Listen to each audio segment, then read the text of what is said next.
下去打一下啊，这样打。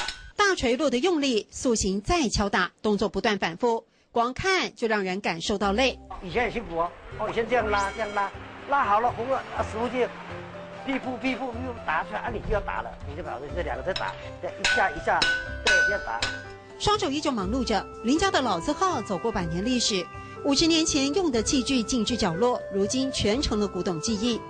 羊毛椅，对，很丰盛啊。那还有大铁山林业公司开发也是很兴盛，东西横杠公路开发，知道吗？所以当时都要用到这些器具，对不对？全部有。东势本街上一度10多家打铁店，如今只剩3家苦撑。老师傅靠扎实功力留住客人。他拿走了，马上修，马上人子就走了，拿走了。采访中，林景煌很难定在一个点，磨刀来来回回，完全没有停顿的时间。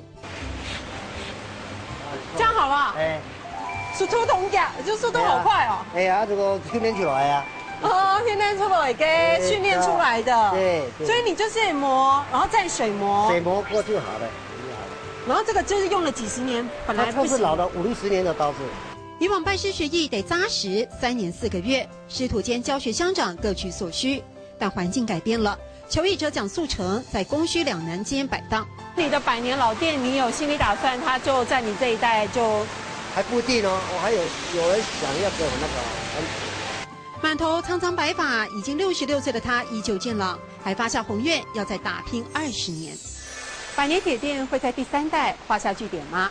老板说，本来已经做好心理准备了，但现在有个年轻人想拜师学艺，让他重新看到了传承的机会。属土董业训练出来嘅，属土董业训练出来嘅。